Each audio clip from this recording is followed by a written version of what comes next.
One of the biggest takeaways from the 2026 New South Wales Selective Writing Task is that the Department of Education continues to move further away from predictability. For students who sat the exam on 1st of May or the 2nd of May, the writing text types were different. They were also different again compared to in 2025 and in 2024. I'm not going to discuss the exact text types yet, just because of makeup exams or any parents that might have issues with that. But I still think this tells us a very important information about the direction selective writing is moving towards for the future. The exam is clearly rewarding adaptability much more heavily now, and students who are only comfortable with one or two familiar formats are naturally putting themselves at a disadvantage compared to students who can confidently adjust to whatever is put in front of them on the day.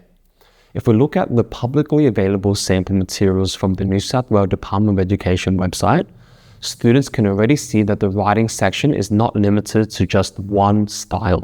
Over the years, examples and practice materials have included things like diary entries, newspaper articles, advice sheets, and other non-traditional formats, which I've already discussed in quite a lot of detail in other YouTube videos.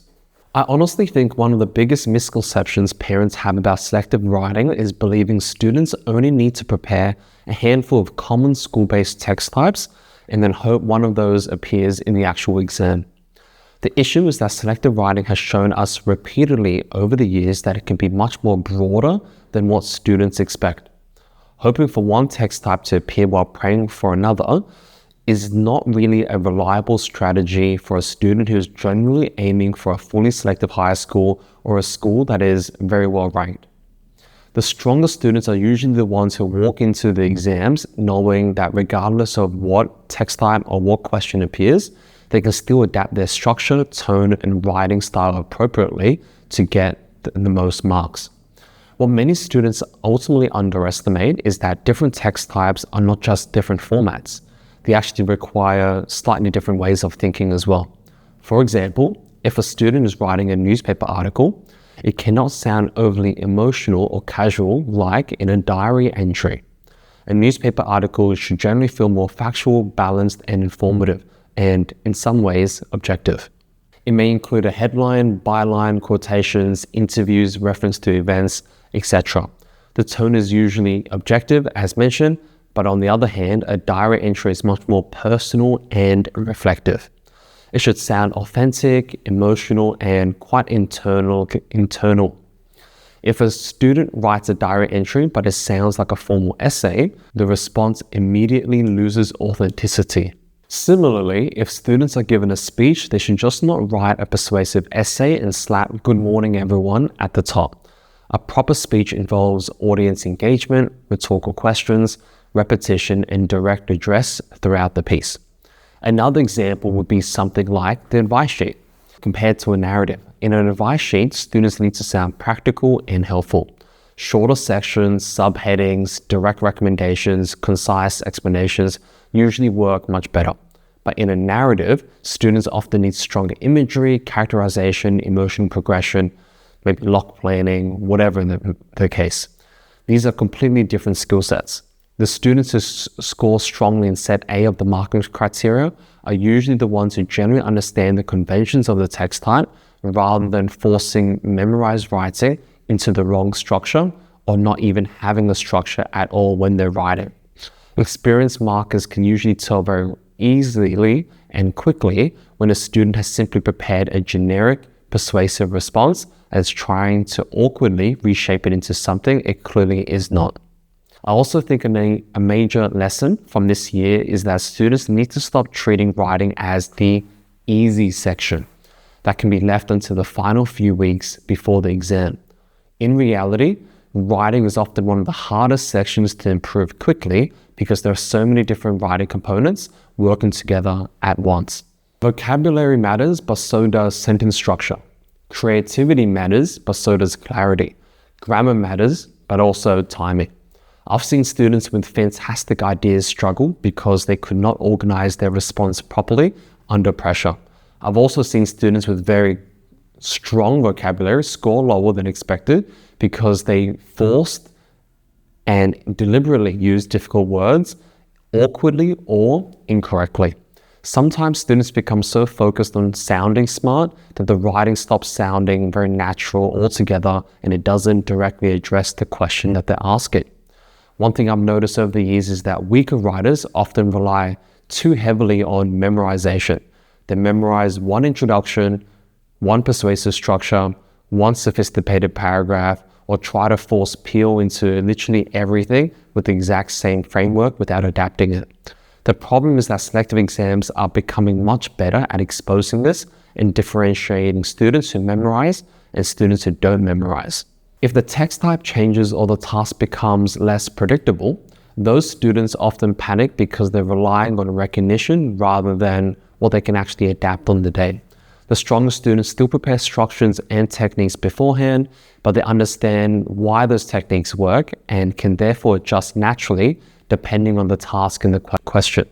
That flexibility is becoming more and more important in terms for selective and how it's going to be marked. There is also a quote that I personally really like, which is control the controllables. I think this really applies to the selective writing preparation in particular. Students cannot control what text type is going to appear on the day. They cannot control whether another student found the task easier or harder than themselves. They cannot control how strong the cohort is overall, but what they can control is how prepared they are across a wide variety of text types.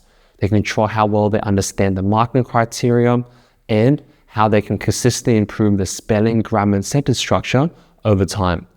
They can also see and actively work on weak areas rather than avoiding them throughout the year leading up to that exam as well. This becomes especially important when we look at Set B of the marking criteria, which focuses much more on technical control and execution. At Bing's Academy, through our Selective Horizon program, which had about 250 students in 2026 complete the weekly trial test, one thing became pretty obvious. Students aiming for the very top in terms of Set B marks generally had almost no spelling or grammar mistakes at all. And importantly, the type of mistake matters too. If a student misspells an extremely difficult word once, markers may still reward the sophistication of the vocabulary overall. But students making multiple simple spelling mistakes, sentence structure issues, or punctuation errors would usually struggle to reach the very top range. This is something many students overlook because they focus heavily on big ideas while ignoring technical accuracy. But from a marker's perspective, strong technical control immediately makes the writing more polished and sophisticated overall, which is ultimately why Part B of the marking criteria is worth 10 marks out of 25 compared to Set A. I also think timing is also an underrated factor in selective writing. Some students actually have very good ideas and writing ability, but spend far too long trying to perfect the introduction or the very first paragraph. They suddenly are rushing the ending in the very final minutes or end up not even completing their own ending. A response with 4 balanced body paragraphs, minor imperfections will usually perform much better than a response that has 1 incredible paragraph and in an incomplete conclusion or no conclusion at all. The ability to plan quickly, adapt quickly, and manage the time under pressure is a massive part for what students do to ensure that they are successful in the writing component. Ultimately, I think the 2026 writing task reinforced a very clear message. Students preparing for future selective exams need to focus less on predicting the exact question and more on becoming adaptable across all of the text types that can potentially be assessed. They should be technically strong and familiar with that broad range of writing styles. The students who usually perform best are not the ones hoping for a lucky question.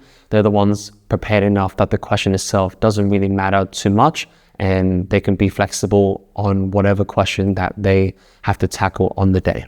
Thank you so much. My name is John. If you like videos like this, make sure you like and subscribe, and I'll see you in the next video. Bye.